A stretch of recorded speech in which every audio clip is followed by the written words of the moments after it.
experienced by this new generation of young people. In some areas across Hampshire in particular, there's some 3 to 4 times the levels that it was in March earlier this year. And so you can see that the experiences that some people are having in trying to get their career onto a solid footing is very, very challenging. And it's so good to see so many businesses coming forward and supporting through the Kickstart scheme. You'll be hearing a lot from the speakers, but just to let you know that obviously the Chamber of Commerce is acting as an intermediary in the programme, as a gateway, and so we're here to help you. But importantly, we've had hundreds of businesses approach us, contact us, wanting to work with young people and provide them with opportunities.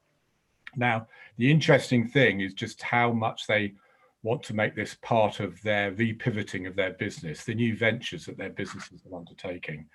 So they're placing these opportunities at the heart of the new things that they're doing. And I think that will be really promising for the outcomes of those young people, whether they work at those companies or work elsewhere. I think they will learn a lot and they will be given first-rate experiences. Today, we've got a brilliant audience. Some of you will already be committed and on the path to operating in the Kickstart scheme. Others of you are just thinking about doing it. Either way, I hope that everything that you learn today will help you to make that decision and to make some practical choices about how to give the very best experience to the young people. This is your Chamber of Solutions. This is your community of practice. So we want to hear from you. We want to hear all of your ideas, your questions. We want to learn from each other. It will prompt good ideas in each of the businesses and make the experiences for these young people even better. Once again, I'd like to thank Shaping and Portsmouth and Solent LEP, and also Enterprise M3 LEP and Business South. But most importantly, I want to thank Mission Performance and the team for helping us put on these events. So I will be in the background mostly. You'll hear me on the chat, and I'll be providing some information here and there. But get your questions onto the chat and we'll make sure that we put them in front of the right people, and you'll get the answers that you need. Look forward to the next hour and a half. Back to Rob. Thank you, Ross. A brief introduction from me, one of the directors of Mission Performance Limited. My fellow director, Chris McLeod, is on the panel, so I won't introduce Mission formally. Suffice it to say that I've been working with Ross and the Hampshire from the very beginnings of March on these events, and it's a privilege to be here with you this morning. Enough about me. Let's meet our talented panel, selected to cover this wide subject. I'm going to turn to Jodie. Jodie, please go ahead. Hi, my name's Jodie Fair. I am the manager of the Solent Apprenticeship Hub. I'm here really today to talk about the skills provision you can access whilst your Kickstarter is in placement, but also probably, somewhat important given the comments that Ross has said, looking at progression, what happens post Kickstart. Thank you. Thank you, Jodie. Your video froze slightly there. You're back with us now, but we heard every word of that. Thank you. Thomas. Hi, I'm Thomas Lloyd. I'm the Vice Principal at Portsmouth College, and I'm here really just to talk about some of the different training offers that colleges like ourselves would have, as well as your other local college providers, to go alongside the Kickstart programme and really support your Kickstarter in their chosen career field. Great, thank you, Thomas. I'm now going to turn to Chris. You're on mute, Chris. Hello, everybody. I'm Chris McLeod. I'm a fellow director with Rob from Mission Performance. I'm going to talk to you about how we're going to engage with the Kickstarter scheme to help our business grow over the next 12 months. Thank you, Chris. And Coral? I'm Coral Benham. I work at the Hampshire Chamber of Commerce.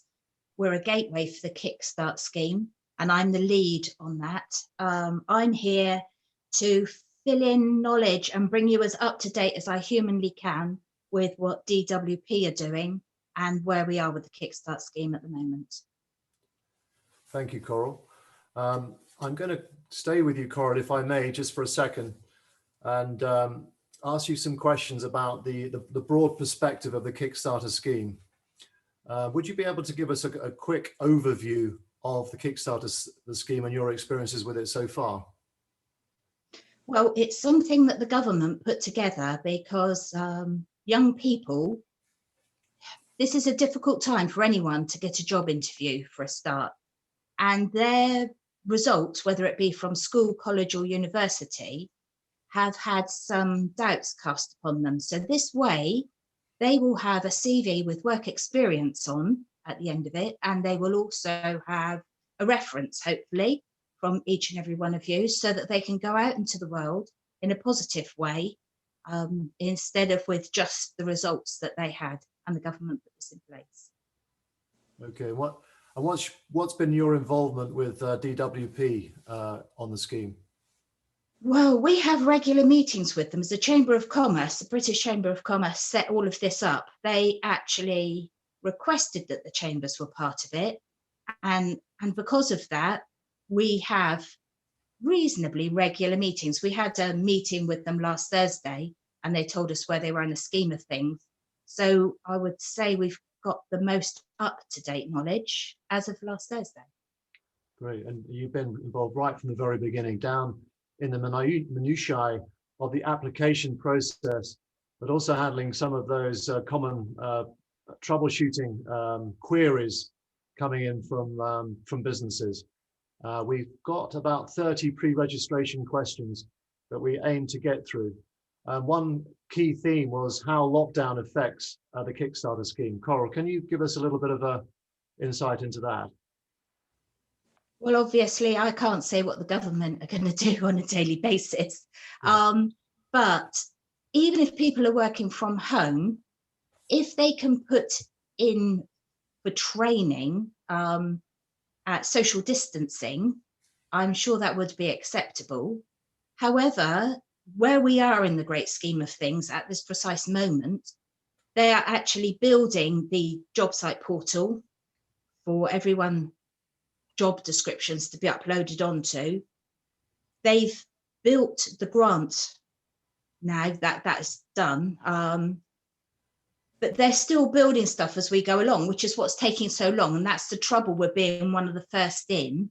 By the time you're the second, a couple of months from now, it will all be very smooth, but they've had to build as they've gone along, so we've had to be patient and go along with them. I can't imagine that anyone will have had their first person start before the end of the month, when we will be out of this lockdown situation. Because by the time everyone's been accepted and their job descriptions have been loaded and interviews have taken place socially distanced, that person's possibly not going to start to the end of the month. And then we should be out of this lockdown situation again. Right. And I doubt very much if we're going to a lockdown for another month, which gives them the opportunity to learn and then possibly work from home. But there's many positions where they're not going to be able to work from home. And the government have reflected that because they've allowed these businesses to keep working, like builders. Yeah. Many people are still actually working. Okay, Coral, we're going to turn back to the minutiae in a second. I'm now going to turn to Jane. Jane has joined us. Jane, welcome to the session. Jane is one of our panelists. Jane, can you introduce yourself and provide a broad perspective to the scheme? Welcome. Okay, good morning, everyone. Apologies for the joys of IT this morning. So my name's Jane Lemaire and I'm the Employment and Skills Lead for Portsmouth City Council. And Kickstart is a scheme that comes under me where we're acting as a gateway ourselves. So just to give a sort of little bit of background, and I'm really sorry because I know Coral will have given you a bit of an update, so I'll race through this. Obviously, Kickstart was created under the Plan for Jobs 2020, which was back in July. But exactly as Coral said, it's been very much making it up as we go along at this point. And the actual information around Kickstart didn't come out yet until September. And we are literally finding things out as we go along. So the idea is that it is a 6-month placement open to those young people aged 16 to 24 who are claiming universal credit and at risk of long-term employment. So the real key is to get young people off of universal credit and into work. And those first placements, it's planned will be ready in November, but I completely agree with Coral. Even with the applications like ours that went in early, we're still processing those things through. And I'm not aware of anyone that's approved for starts right at this moment, certainly locally. So there's also extra funding to support young people to build their experience and help them to move into sustained employment after they've completed their Kickstart funded job. And that doesn't have to be with you as a host business. It can be with another business. We're certainly finding SMEs and members of the charitable sector who are offering placements, knowing that it's very unlikely they're going to have a paid vacancy at the end, but keen to give a young person support and can see how that's going to impact positively on their business. The employers will receive 100% of the relevant national minimum wage for 25 hours a week, plus the associated employer national insurance contribution. I'm not even sure I'm on it. Oh, I was going to say, I can hear someone in the background there. An employer minimum auto enrolment pension contributions, and employers can spread the start date of job placements right the way up until the end of December 2021. A Kickstart scheme application must be for a minimum of 30 job placements. So for those businesses who can't supply 30, which is obviously a lot of organisations, then you need to work as a single employer, you need to work with a Kickstart gateway. And Kickstart gateways include organisations such as local authorities, so Portsmouth is offering up as a gateway, and obviously organisations like Chamber of Commerce. But there are other charitable and trade bodies who are also helping small businesses to apply. So lots of options for our businesses. Job placements that are created with a Kickstart scheme must be a new job. They mustn't replace existing or planned vacancies, and they mustn't cause existing employees, apprentices or contractors to lose work or reduce their working hours. And the placement must be a minimum of 25 hours a week for 6 months and must pay at least the national minimum wage or the national living wage for the employee's age group and require any basic training. And each of these job placements, you as an employer must prove how the young person is going to become more employable and how you're going to help them. And that's in terms of looking for long-term work, including careers advice and goal setting, supporting CVs and CV development and interview preparation and developing their skills in the workplace. But your gateway organisations will also help you to do that. So I suspect that it might have already been mentioned by Coral, but what you need to provide as an employer during the application process is your company's house reference number or the charity commission number, your organisation's address and contact details, and the job placement and their location. And then you need to think about how you're going to support them. So how that support is going to be done to develop their CV, to at what point you're going to engage with them on different support, how many hours you think it might be, how you're going to monitor it. And for that, you get £1,500 per job placement for setup costs and support. And you can spend that in a way that you feel is appropriate.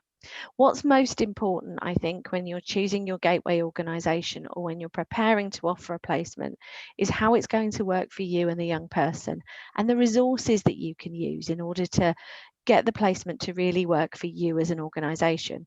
So your gateway organisation, and I'm sure both Chamber and Portsmouth are in unison of this, are going to be working really closely with our skills providers. And I know in a few moments, Jodie's going to talk about the Solent Apprenticeship Hub and how they can support you to look about progression for these young people and potentially how you might be able to retain them in your business, within your business using an apprenticeship.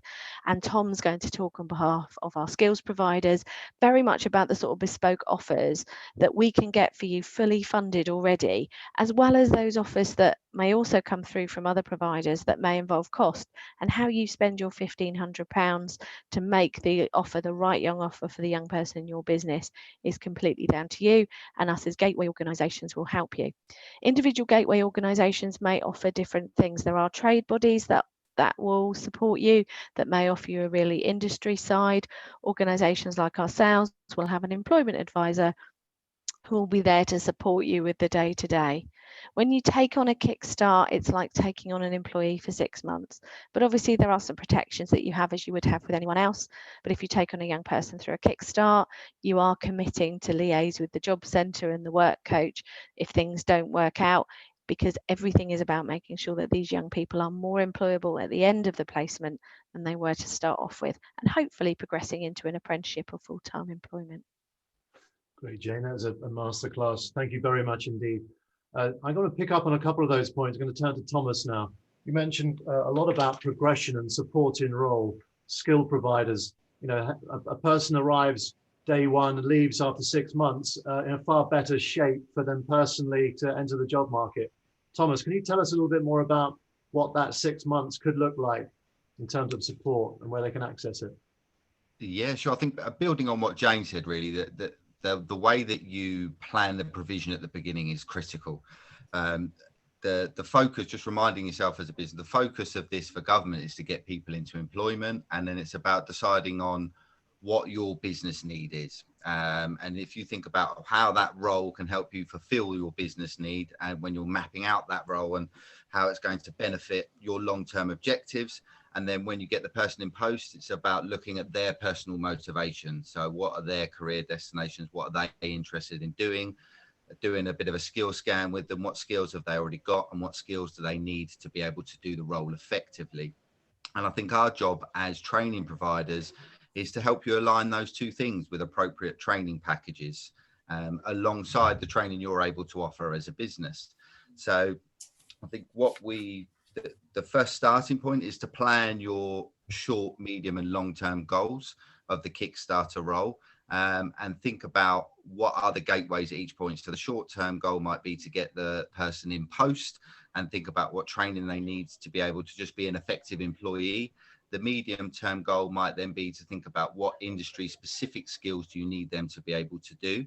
So, for example, I'm sure lots of people have considered sales and marketing or digital marketing related roles. So what training do they need to be able to fulfill that role effectively? And is that a skill set you've got? Because a lot of the time you'll find that people don't necessarily have those skills, and that's where they look to a role like this to help them develop their sales pipelines. But that doesn't necessarily mean a Kickstarter is going to come into post with those skills. And that's where your skills and training providers, whether they're private or through colleges, can support with that type of training. And then your longer term goals, which Jodie will talk about later, is really around why spend all this time developing somebody to then leave them after 6 months? You know, have you thought about what's next? And there are some fantastic apprenticeships with lots of funding around them that can then support those next steps and make sure that you retain your talent through those programs, really, from that side. So something, I'm going to do a very quick screen share. Hopefully this all works very well, just to be able to talk you through this. Something we've developed is something called the Grow Your Own Talent Pathway. And the reason I'm going to screen share is just to show you some of the stops as employers that you may be able to tap into. So hopefully you can see this.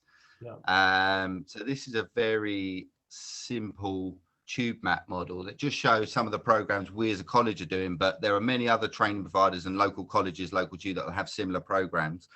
But to add context, you'll see there the different stops: the preparation pathway, prepare for work courses and Kickstart schemes. So if whilst you're waiting for your Kickstarter to start, you want them to be able to access things like CV writing, interview skills and techniques, colleges will run lots of prepare for work courses that will help prepare them for prior to starting with you. And then once they're in post, you can look at introduction to industry programs. So if there are specific knowledge, skills, behaviors you want them to have in your industry, then providers will have bespoke packages that they can put on for you. So to use that digital marketing example, we would look at that, and then perhaps we've got training that we can do around Google Garage suites or how to use social media that can be bespoke or qualification based. And then once they're in work, you know, a longer term, that sort of medium term vision on the employment pathway is then thinking about level 2 apprenticeships, free online courses, whether there are a range of degree apprenticeships available, I'm sure Jodie will talk about. And the real longer term is you start to think about management and teaching, and can you build your own infrastructure in-house where you're starting to do things like certificate in education, where for some of the bigger organizations you could perhaps build your own training models out. So that is very much a very quick snapshot of the types of training that could be available through the different providers to you locally. Hopefully that helps. It does, Thomas. I think getting the impression that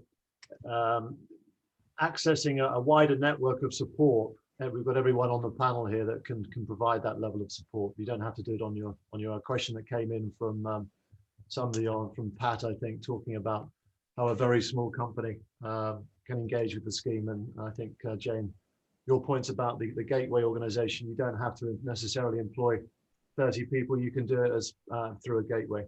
I want to turn to Jody next. Jody, Thomas mentioned you in this sort of progression and support once you've found your Kickstarter. Can you build on what Thomas was talking about? Yeah, of course. Thanks, Rob. I think it's really important, you know, to, at this very early stage, whether you've submitted an application or you're thinking about submitting an application, just from sort of what Pat was saying in the chat, you know, it doesn't, I think size doesn't matter, you know, from the smallest to the largest.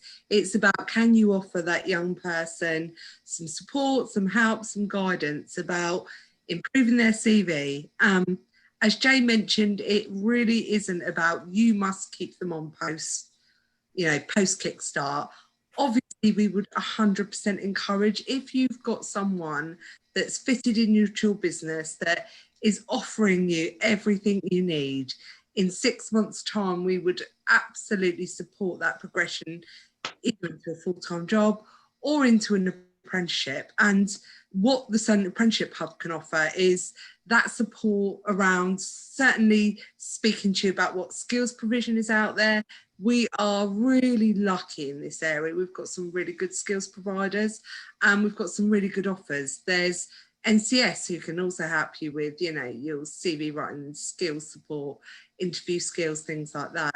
We've got the skills support for the employed project, which will offer, you know, 3 units of level 3 and level 4, which I'm sure was some of what Tom was talking about. There is so much provision out there that you can access to support these young people.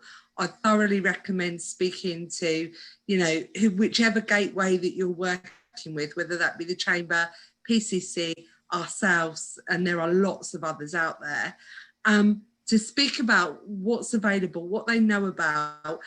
You know, talk to them about the local colleges, the local skills providers. Build a package that not only is going to work for that young person, but it's going to work for your business, and get the skills that you really want and need out of it. Because actually, if you can see that young person as bringing value to your company, value to your organisation, not only do you win as a business because you're getting something, and for that 6 months, for those 25 hours, the government is paying that salary, but also looking them forward, it's way more easier to justify taking that young person on, you know, taking them off of those horrible, horrible unemployment figures that we've all seen in the news, and actually supporting them with some more qualification, some more skills development through an apprenticeship programme, of which there are over 700 different standards. So there's a few that aren't in there, I'll be honest, but we've got everything from nuclear decommissioning through to, you know, sort of puppet making. That's one of my favourites to use.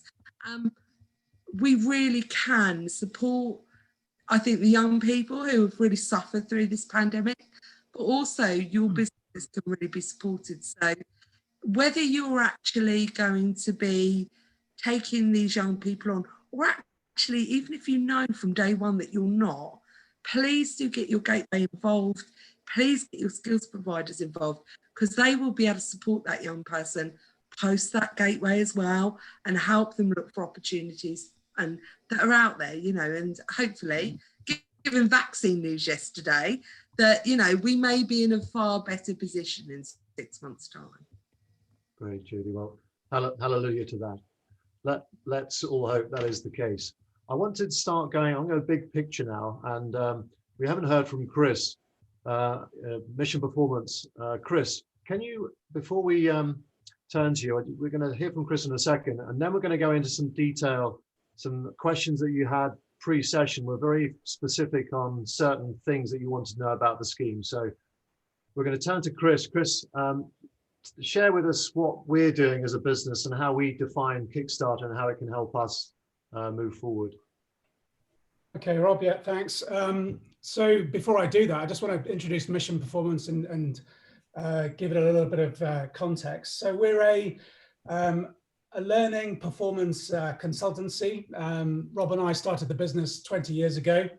We're really quite well established, and we have a fantastic consulting team and training team that are based all over UK, with a wide range of backgrounds, and often quite sort of exceptional backgrounds. So we've got ocean racing skippers, mountain guides, we have professional actors, theatre directors, we have a bunch of pilots that do our human factors training, and we've sort of pulled them all together and deliver to our clients in 4 areas. And we help our clients lead, coach, communicate, and reduce risk. So that's what we do. In pre-COVID, we were going great guns, and a lot of our programs were internationally delivered, involving servicing our clients around the world. So we were flying our teams happily around the world to deliver their training programs. More often than not, face-to-face. About 80% of our delivery was face-to-face. And you know, enjoying our growth, delivering blended learning solutions for our clients. And then COVID happened, the pandemic, and as you can imagine, quite a significant impact almost overnight, certainly over the space of about 3 weeks, as every business in the world was suddenly faced with the reality of the pandemic. You know, the training that we had booked in for the rest of this year, a lot of it, I won't give you the exact figures, but a lot of it ended up being cancelled or postponed or put on the back burner. And we were, you know, having to sort of sit down and really rethink, you know, how we were going to get to grips with this challenge and what we could do. So an obvious choice for us as a learning and development consultancy was to start to deliver our face-to-face classroom-based delivery online and virtually. And whilst that was, you know, in theory, a fairly simple change, in reality, it's quite a different way of delivering. And we've worked hard over the period since March to transform our portfolio, hone it right down to a core offering, and then start to market that. And around the sort of early summer, we started to hear about the various government schemes that were available to small businesses. And, you know, I'm sure you're all, you know, many of you will have tapped into that support. And we started to hear about the Kickstart scheme. And so how we are going to engage with the Kickstart scheme is as follows. We are going to recruit 8 Kickstart recruits. So we're looking at 2 digital marketeers, a couple of graphic designers or people with that experience, 2 in sales and stroke business development, but with a focus on digital business development, and a couple for office and admin support. And all of that is going to be behind a strategic campaign to promote our online delivery, our online portfolio, the new areas of our portfolio that need promoting. And our aim really is to build teams from the Kickstart recruits, and to give them marketing and sort of product campaigns, help them launch those campaigns, win business, and try and get our sort of or try and sort of help us recover from this year's sort of COVID reality to our pre-COVID sort of financial turnover as an organization. And, you know, for us, this is, it's not just a project or a side project that we're hoping may produce some results. This is very much using this additional capability that we will grow and support and develop and coach, which is obviously what we provide. So we're very well placed to do that. But absolutely at the heart and center of helping us transform and pivot as a business and move into sort of full digital virtual delivery.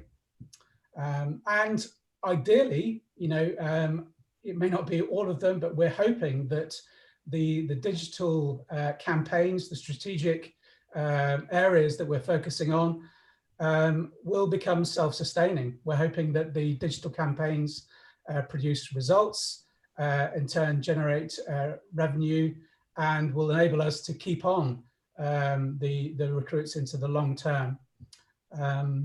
One of the things that Coral, I've been working with Coral and Hampshire Chamber of Commerce in order to put our sort of business case together. One of the things that Coral outlined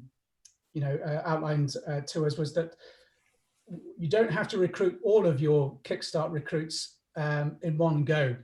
There is a period of time, and in fact, the whole of next year is available for you to start your 6-month Kickstart recruitment. So you could stagger it. You could start with 2 or 1, and then over the course of the next 14 months or so, recruit further. And in fact, I think, Coral, correct me if I'm wrong here, you could recruit in November or December next year and start the 6 months from then. So that gives you options to scale. So for us, if things go really well, and we're hoping they will do, we may consider taking on more at different stages throughout the year. So Chris, yeah, what have you learned so far in terms of the application process? Any tips, hints you can provide our guests? Well, I think as everybody has said so far, and in particular Jodie, it's really important that we see it from the position of these young people. I have three children, well, not children anymore. 2 are at university in the COVID epicenter of UK in Fallowfield in Manchester, and it's pretty bleak for these people, and both those who are away at college and those that are perhaps considering what to do, so it has to work for them. This is an opportunity for them to gain work experience, but also grow as individuals, perhaps be guided about the career options that are available to them, perhaps be inspired by their experience, and then sort of go down a particular route as a result of their Kickstart experience. So, it's both, it's a very real strategic plan for us with a real, very specific sort of set of targets and deliverables for us. But at the same time, we are very, what we feel is very important is to provide the right level of support and training and development, and to inspire these young individuals to go on to better things as a result of their experience. That's the most important thing. Yeah.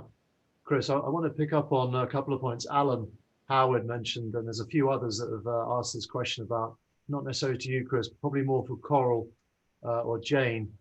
Eligibility. If we're looking at the talent pool, let's call it that, a talent pool of bright young things coming into employment, what is the eligibility? Who can we choose from? They must.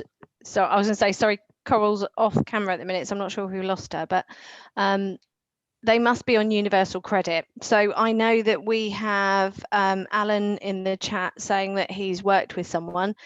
You put out vacancy. When the vacancy is with DWP, you'll know that. But the referral will be directly from the job centre. So the work coaches that are in the job centres.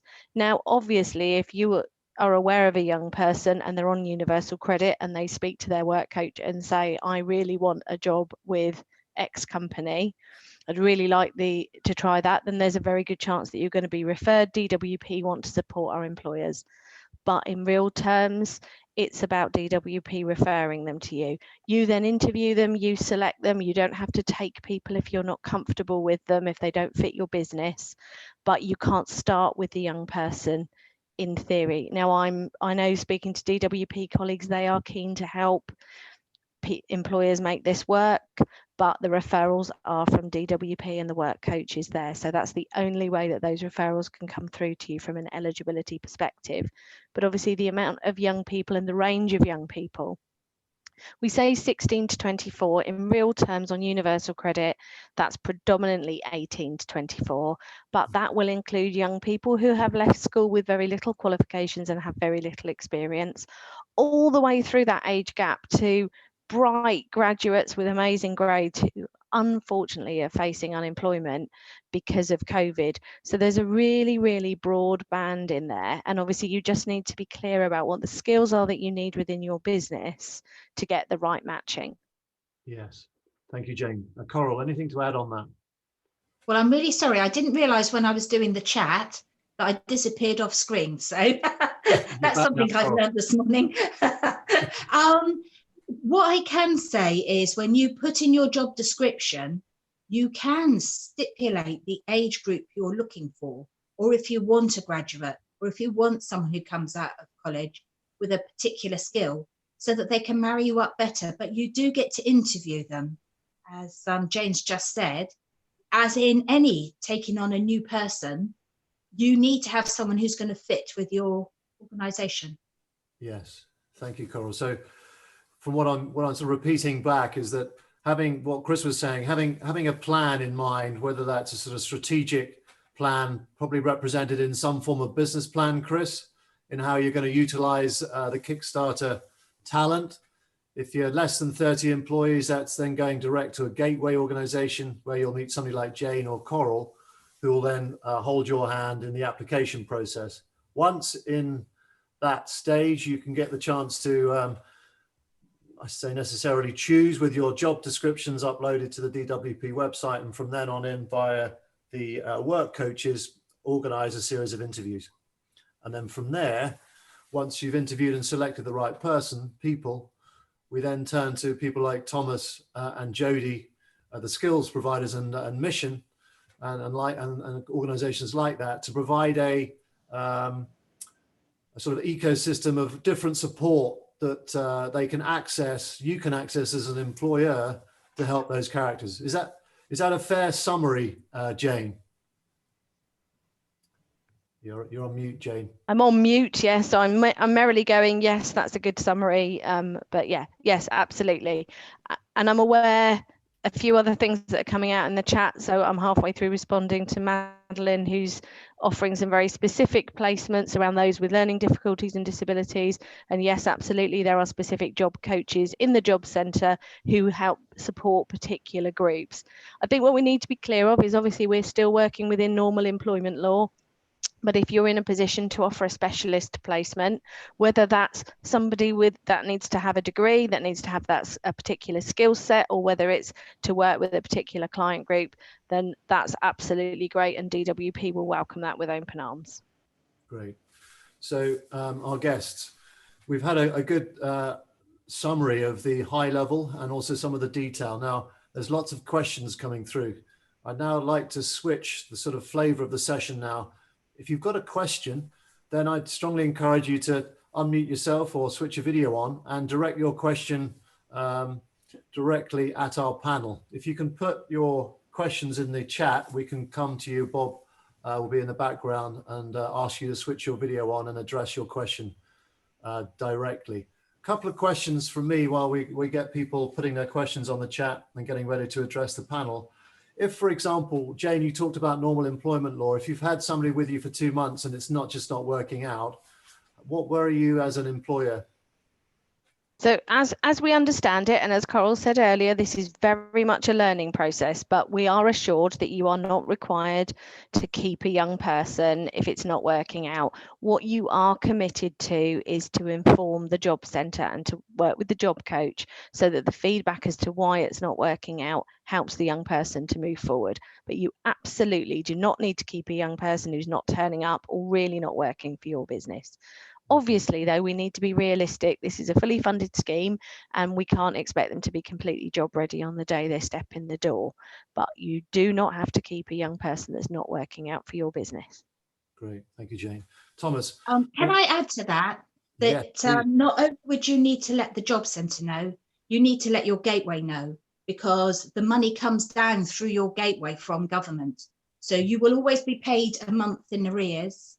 You pay the salary, the basic, the minimum wage, plus their pension contribution and their NI. And then at the end of the month, you get that back from government and it comes through your gateway. So if you've stopped employing someone, your gateway needs to know, because that funding would have to stop for that person. Cora, that's a very good point. Can you give us a little bit of a more detail on the financials behind the scheme and how that all works? Well, when you first take on a person and it is proven that you actually have taken them on, you get your 1,500. That covers their training, if they need any equipment, maybe a laptop, could be high vis. It depends what their requirements are for that person. The due diligence that DWP have put in place is that they must have, and you have to prove that they've had CV training, which obviously wouldn't take place straight away.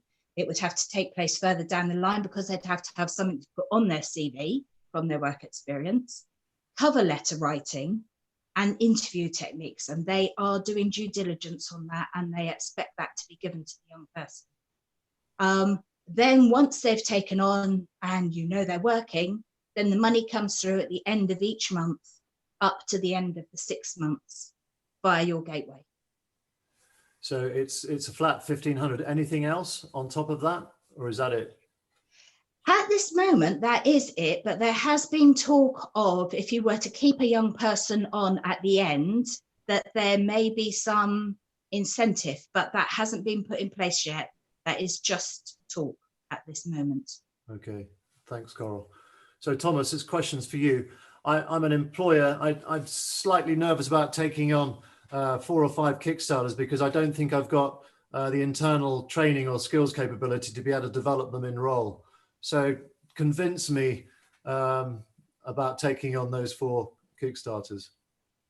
Do it. It's good for them. No, I think the key thing from that perspective really is looking at what capacity you have internally. Like I said earlier, about what's the role you need them to do, what capacity do you have internally regarding your practices and your business practices, and then what you look at the individual and the skill set that they need and the training they need, and then I think you would come to a training provider like ourselves and say, this is the train, these are the skills, this is the knowledge and the skills that I need this individual to have to be able to do that role. And we absolutely have a range of training packages, as many training providers do. I see that Chris has put a great offer from Mission Performance on there about some of the underpinning skills that people are going to need, professional skills. You know, it's not just the industry specific stuff. It's as much about developing these young people and preparing them for the world of work as it is as well alongside your business need, which I mentioned right at the beginning. So we can certainly help develop those skills and take care of that industry specific stuff in particular, as well as the broader skills, so that they're able to really add value to your business and organization and give you the capacity that you need. Otherwise you get stuck in a vicious circle. If you don't take this person on, how are you going to develop those sales pipelines? How are you going to develop the capacity you need to with your business administration or wherever the particular business need is? You know, the whole point of this project is to really help businesses recover as well as help people get into the world of work. Yes. Okay, that's very clear. So starting with a very clear articulation, almost like a gap analysis of the skills that you need, and then identifying them, and then developing those skills with people like yourselves or Mission or Jodie's organization and others that are out there. Yeah. Jodie, anything to add on that? No, I think Tom's absolutely right. I think there is a huge range of skills training out there. I think, you know, speak to your gateway, see what, you know, they've got on offer. I'd say speak to someone that's happy to give you advice, you know, like one of your local training providers, one of your local colleges. Ourselves, you know, although we don't deliver training ourselves, we're happy to provide free impartial advice, and we'll support you in trying to find the bits that you need, because I think, you know, every different employer is going to be in a different position about what they can offer, how they can offer it. Yeah. We will, you know, I think it's just about assessing that and then finding, you know, filling those gaps, making sure that it's personalised to the employer and the individual so that they come out of it with something that's worthwhile on their CV and hopefully moving and progressing onto further bits and pieces. Well, thanks, Jodie. Jane, I'm going to come to you next. And I suppose gateway is the clues in the name, that once you get the right gateway partner, then they can provide a signposting service to different people in their network to help you with that. Would that be correct? Absolutely. I mean, I'm sure that different gateway organisations will have different approaches, but certainly the gateway organisations that are represented here today, we're all here to help employers access this funding and to meet the requirements. We're here to signpost that free training, the support that colleagues like Portsmouth College, but like all of our other college and skills providers are there to give, and also to help you look at progression and whether this is a young person you can retain, whether apprenticeships are going to be right for your business after this, by connecting you with the right services that are already out there. And when something comes up that we haven't come across, because I don't doubt for one second there will be lots of that, we're here to help you find that training and support, whether it's from one of those skills providers that we're already aware of, or whether it's going out into the wider network and seeing what we can help you access to make these Kickstart placements an absolute success. Great, Jane. And there's a question from Mandy, for example. Where do we know where all the different gateways are and what areas they cover? Where would they find that information from? I think Ross has already put the link into the chat. So if you go on to the gov.uk website and you look for the Kickstart, it will tell you the organisations that have said that we're stepping forward. Certainly, there are various sort of organisations. Oddly, we're under the Southwest. So when you go onto the Gov website and you look for a gateway organisation, then you're looking under the Southwest, and you'll see in Hampshire the list of organisations that are ready to help and support you. And obviously it's about going with the organisation that works best for your business. Great, thank you, Jane. Coral, I'm going to come to you now. I gave a very amateur summary of the whole scheme. You're in the process of working with organisations like Mission, putting their application together. Any specific advice and tips based on that experience? Well, I would ask everyone to be patient, because as I said earlier, we're working as fast as DWP is. So you're not behind anybody and you're not in front of anybody. We're just all at the same place with this. As they develop things, then you will know. I mean, as I said earlier, the grant has been written. That was approved last week. The payment portal is being built this week. The job site is being built as we speak in order for everyone's job descriptions to be uploaded onto it. So we are very hopeful, and we have been told that in the next couple of weeks, we should all have some positive feedback. So hopefully people sitting there listening to us now will have a very happy email to say that it's moving forward very shortly. DWP have been very inclusive. If anyone's got questions, we're happy to answer them.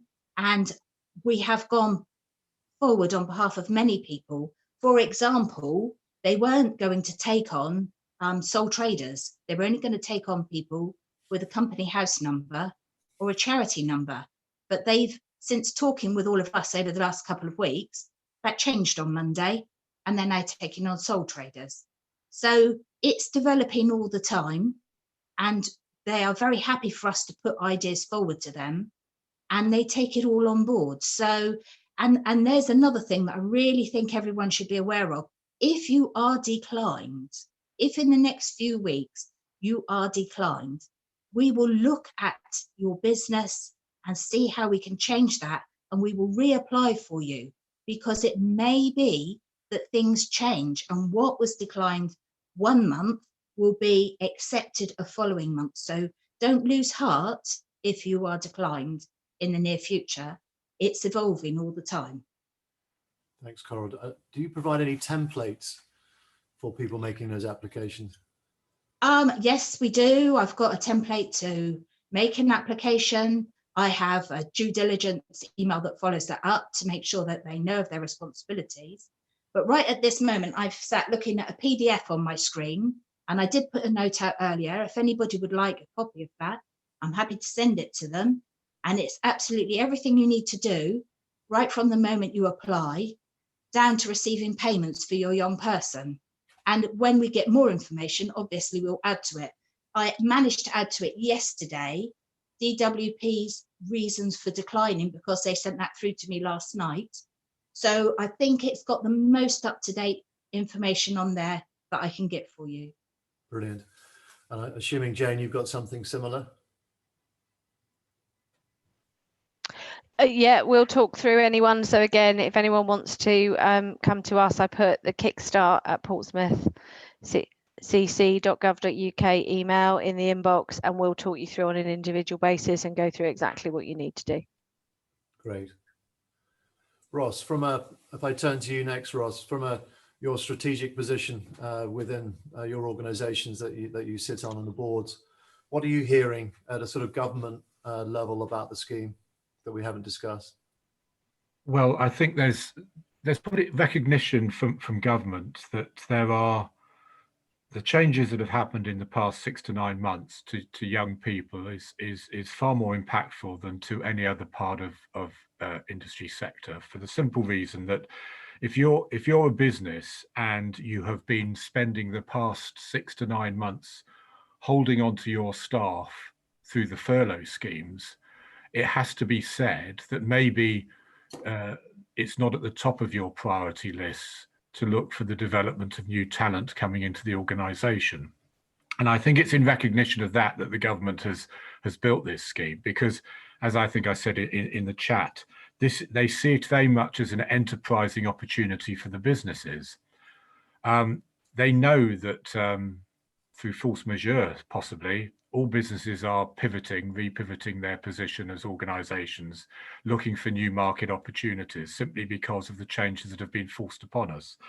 And some of those are actually very positive in terms of, we are, changing working practices and everything else. So they do. So that is an important part of it.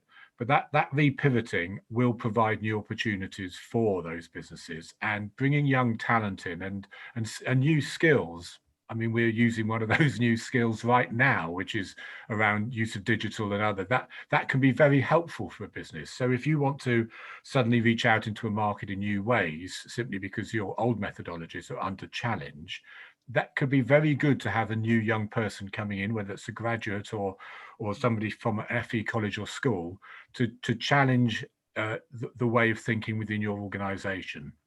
And so I do see that government is seeing this as an enterprising partnership. And that's probably, somebody asked about, is this what's the difference about this scheme? I think that partnership is slightly the difference. And that's why it's so good to have the intermediaries and the gateways. And it's not just us, it's all of those, because they're coming to it, understanding their sectors, understanding the needs and nuances of the businesses that they're working with. And so that partnership, I think, plays an extra part as well. So I think government has been quite innovative and quite positive and open about the way they're dealing with this. The bureaucracy, as Coral says, will catch up with it, but I'm quite hopeful that this partnership over the next 12 months will deliver some really good benefit to the business community and to the young people. Great, thank you, Ross.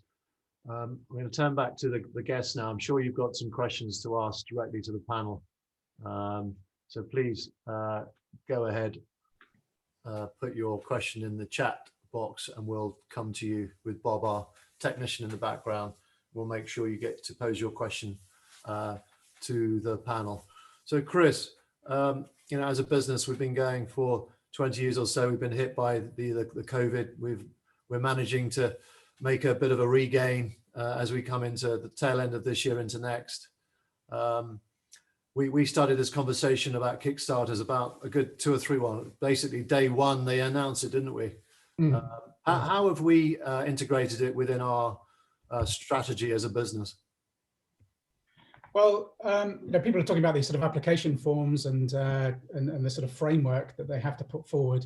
We produced a business plan basically, and we aligned that with a real business need, so that the roles had purpose. And then obviously you have to articulate the the development and support you're going to provide for the recruits. But it's from my perspective, leading on it from Mission Performance, you know, as I said, it's very much about creating mini teams within the organization with real direction and support, and giving them something very, very specific and worthwhile that they can work on, rather than just sort of additional admin support for the business. Something very specific that they can work on, and they could really be incentivized, you know, because if it works, then we can take them on full time, and that's what we hope to do. How are we reorganizing internally then to welcome them into the business? Well, we're going to be onboarding them, and our day-to-day activity will sort of evolve around the agile way of working. We are each, so we're recruiting 8, and they're going to be in sort of 2 sets of 4 with specialized roles that we're hoping to recruit in each group of 4. They will each have a manager, and they'll be reporting directly into the manager.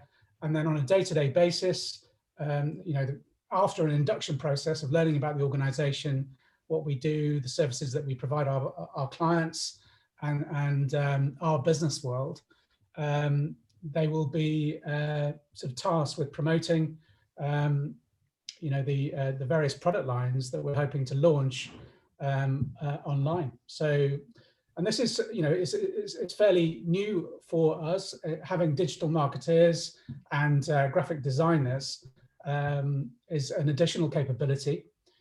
We will need to provide that support. We're very aware of that, and we will do that. But also there's a whole range of support, you know, with us being a learning development consultancy, a whole range of support that we can provide our team as well as coaching. Yeah, thanks, Chris. I'm going to turn to Philip. Philip, you put a question in the chat. Would you like to address the panel directly, Philip? Yes. Okay.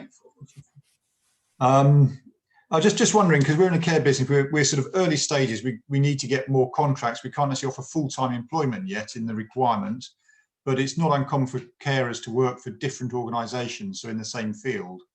We would still, if we took someone on, would obviously train them up and they get the qualifications, but we're not sure what hours we could guarantee unless we secured more contracts as we're going forward. Okay. What do you think about that, Jane?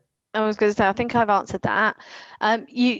The Kickstart placement has to be 25 hours a week. That's the minimum. You have to be offering 25 hours a week for 6 months.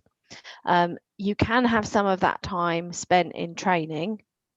And I'm certainly aware of some organisations that are working collaboratively to ensure that they're working 25 hours, but maybe doing some hours in partnership businesses or slightly different parts of the business, for example, but it must be 25 hours a week to be eligible for the funding. Right, so maybe we'd need to just sort of, as you say, combine with a few other organisations, see if we could share if necessary.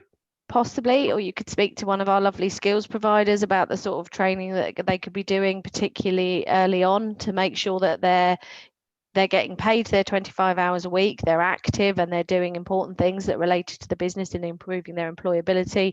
But they could be doing a mental health certificate, for example. They could be doing a whole range of other training, but you're responsible for them for 25 hours a week. Okay, thank you. Philip, did you say you were a startup? We're fairly new, yes. And have you got your first year's books sorted? Not yet, no, we haven't been going long enough for that. No, so they will decline you until you have your first year's books, and you do need to know that. Right. Okay. So we'll look at this for a few months' time then. If that's what's Yes. Okay, Yes. thank you.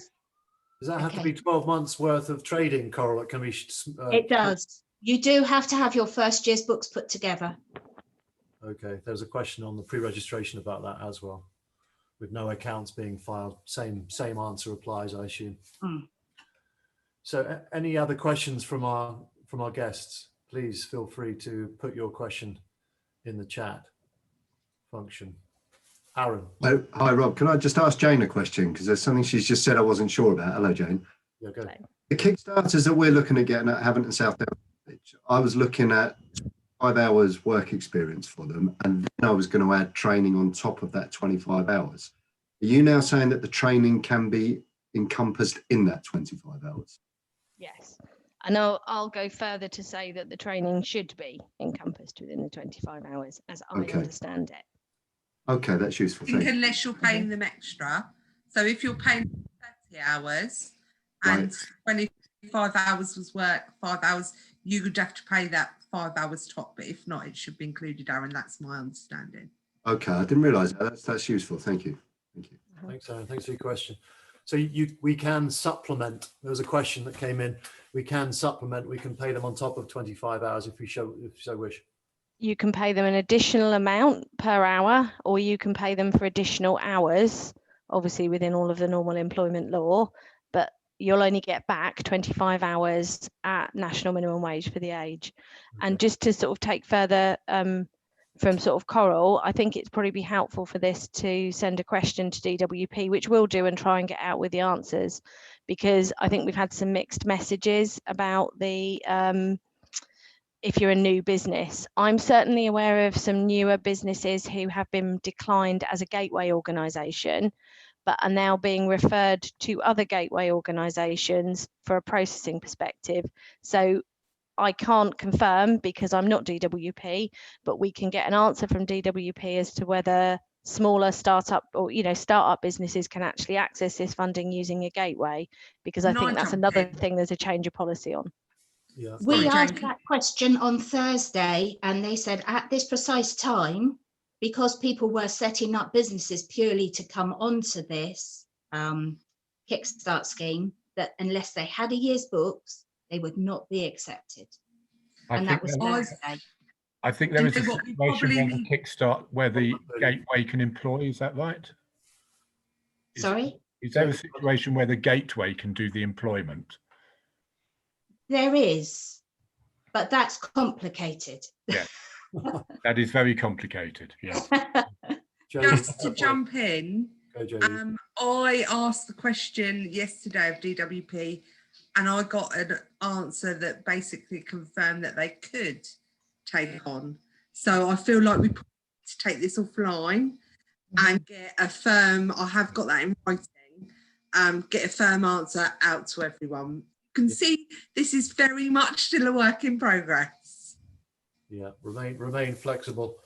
But Rob, can I just add one point about mindset, about some of the questions that are coming up around, I've seen on there about being too good to be true with hours and time and money, which is a general mindset I think works very well, and something we use for apprenticeships is that I would always look at it as time or money as an employer. So for the type of person that you want to attract to the role, if you've got lots of time available to support that individual, then you can perhaps pay less money from that perspective. If you want somebody that's already coming with a particular skill set that's being developed, then really you should be paying them a bit more money, but you have to spend less time with them. And I think that's a mindset that works really well as an employer, to decide when you're doing this planning, what have I got? Have I got financial resource and I want to get somebody in with a particular that's already upskilled, or have I just got more time to add, and I'm going to invest less money? Yeah, great. Thank you, Thomas. That was a question from Alan, wasn't it, that came in? Is it too good to be true?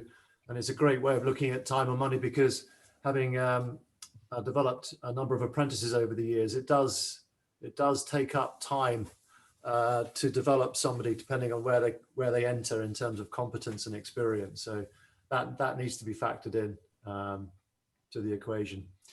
As a director of mission, this is perhaps a question for Coral. I'm still interested in the sort of selection process and how that works. To find, obviously finding the right person is going to be key. So could you remind me about that? How that actually works? You submit application, job, role descriptions. How does that work? We've asked our businesses who've applied to send us job descriptions. I'm working my way through a list. It's a long one. Getting everybody's job descriptions ready. So when they are approved, we can upload it straight onto the job centre's site or the portal that DWP will send us. Yeah. I hope we've covered everything that's on there, but if we haven't, I will be phoning people and getting the different information.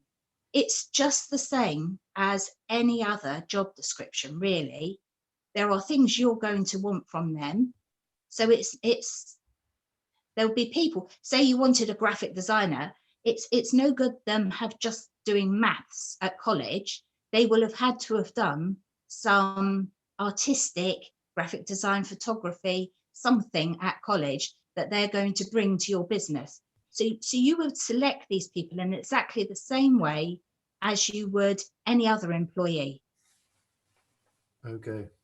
And then so the job descriptions get uploaded. What happens then? The job centre will contact you or will give the individual the contact details that you've provided. So many people have given us email addresses and said, can they send their CV over and a letter saying why they want to work with us, which is what you would normally do with a job. So some of it is dependent on how the company wants to be approached, but also some of it is dependent on how DWP want it done. But they haven't clarified that yet. Okay, so tell us about the role of the work coaches. What's their role in all of this? Well, that's what part of the 1,500 is put forward for, because obviously when you're training someone, you're not getting on with your own job quite the same way. But just like when you take anybody in a company, they can't learn the business unless they're shown it. So any apprentice that you had within the business, any new job starter would have to be shown the process of the job they've got to do and developed in time over the 6 months for each progressive step, making them a valuable employee, actually. No, I totally get that, Corinne. My question was more around the DWP work coaches. Coaches within the job centres. What's that? What's their... I don't know. We do not know. We have not been told. I think their role is to check out the due diligence, which, as I said, is making sure that the young person is getting the work experience, isn't left on their own, and the money's just coming in each month and they're just ticking time off. And also to make sure that they have got a CV in place, they do have a cover letter in place. I mean, you may want to keep them at the end of it, and that may seem like a complete waste of time. But that is the due diligence. And at some stage, they may, if they stay with your company, need to have this information and the interview techniques, because you might want to interview them to upgrade them to another position. Sure. So these are valuable skills that these young people need to learn. Okay, Jane, anything that... The DWP job coaches, at the moment, we've had a huge influx of job coaches. So locally, capacity has increased by about 100%. They're still working very remotely with the vast majority of people on universal credit, but they are seeing everyone in the 16 to 24 age bracket. And the job coach's role is very much to match those individuals they're seeing and really build that relationship with them so that they can make appropriate referrals against your job description. I'm aware we've got a couple of questions in that are kind of related to this.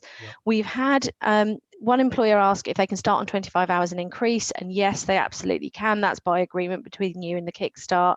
So long as you are paying at least 25 hours a week and working them at least 25 hours a week, you can certainly expand it. And I'm certainly working with a large amount of employers that plan to do that as part of their progression towards retaining them on a permanent basis, because everything about this is around progression. Quite what the DWP work coaches will be once the individual joins you is not clear. They will still remain allocated to the work coach, and it is the work coach that you go back to along with your gateway, as Coral said, if there are problems, and they are there to support. But how active they'll be involved in the process day to day is quite difficult because they're working with really big caseloads. But they're there to make sure that that young person progresses, and that young person will go back to their work coach if the 6-month placement completes and they're not retained within the business.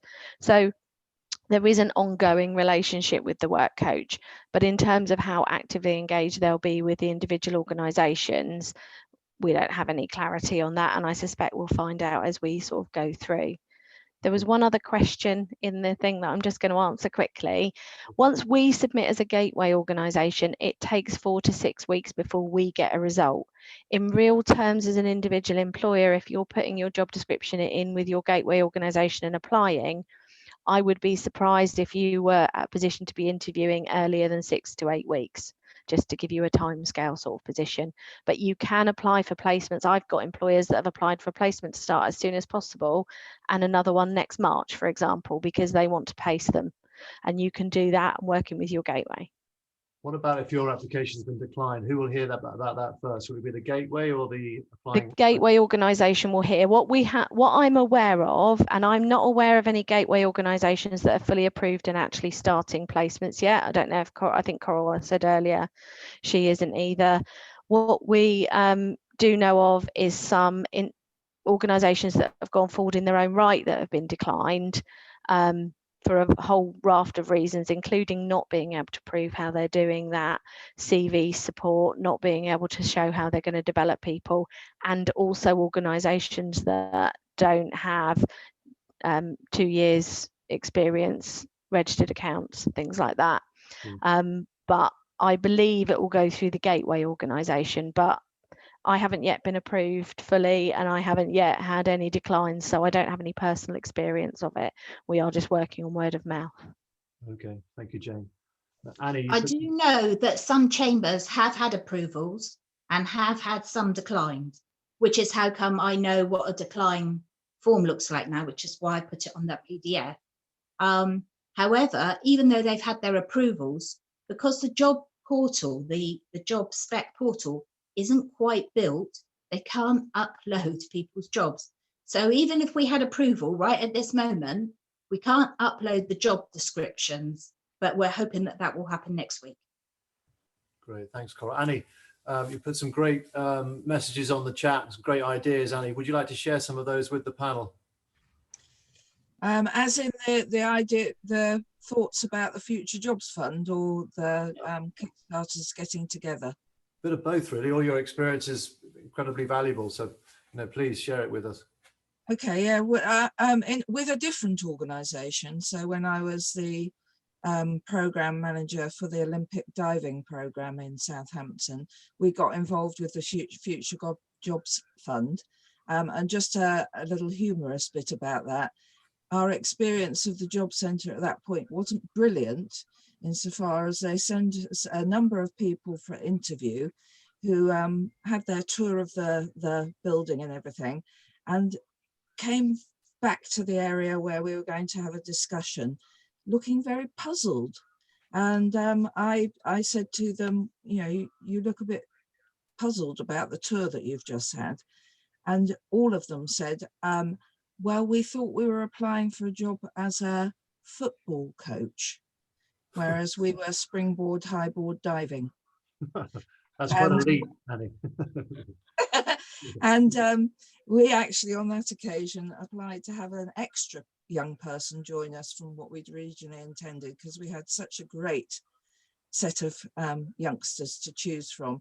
And it was an amazing experience insofar as we did have the time and the opportunity to really think about what we were doing. But up until that point, we generally trained coaches who had been divers themselves, and we were bringing on board 4 young people who'd got no clue. You know, they're all football enthusiasts, didn't have a clue about diving. And we therefore had to rethink everything about how we then went through their training with them. And that taught us a lot about ourselves, as well as the fact that it was a great experience for the youngsters, and all 4 of them came out at the end and we offered them jobs. Brilliant. So yeah, that was a really positive experience, and I think we as an organization got as much out of that as they did.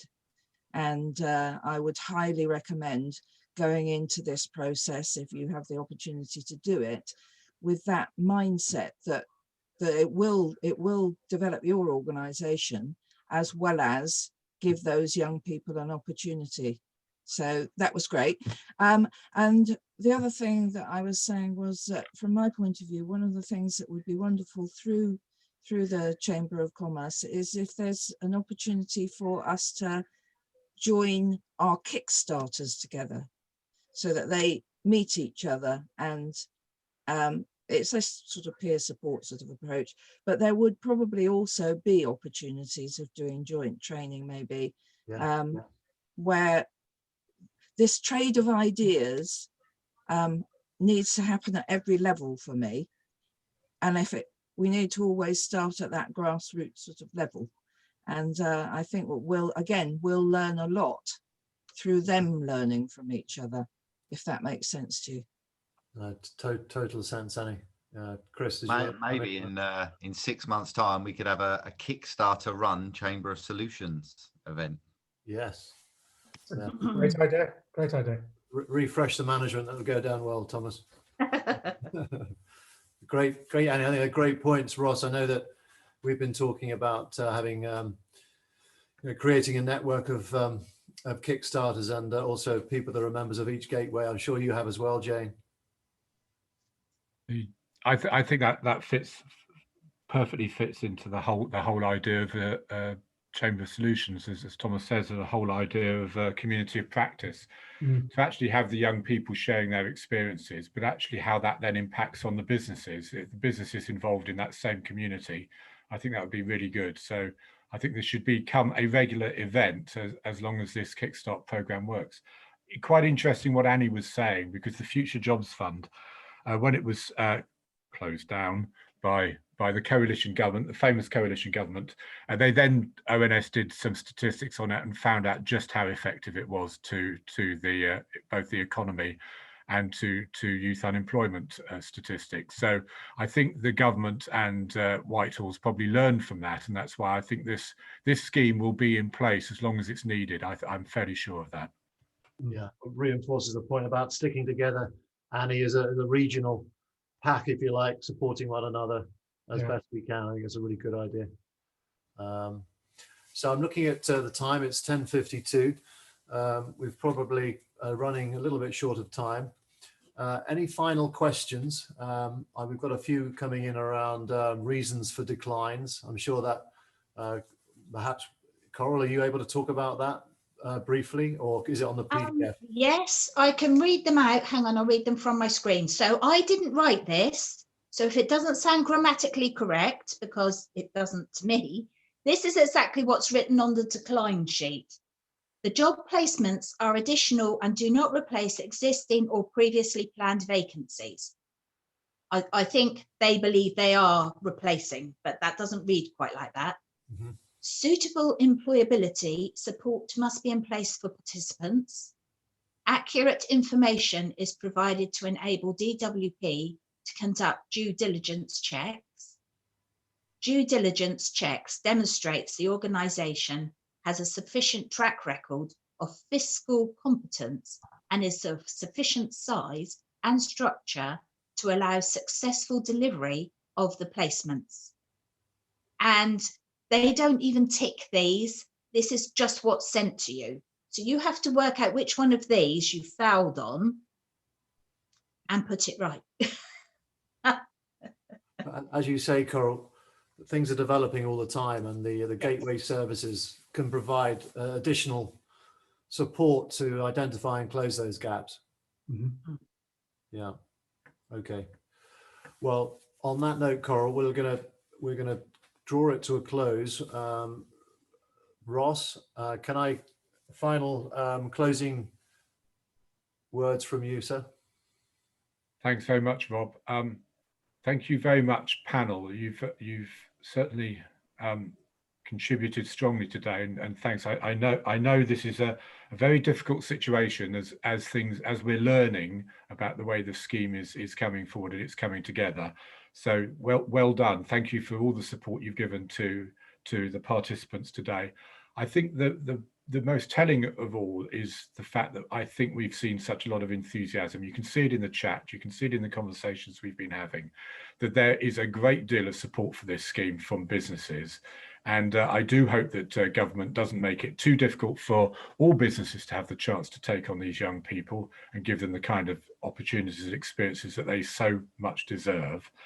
The other most telling thing is I think the brokerage role that the gateways will provide will prove to be invaluable, because they will start to become the point of knowledge for all of the understanding of how this, not just how the scheme works, but the effective ways for businesses to work with the Kickstarters and deliver success for them.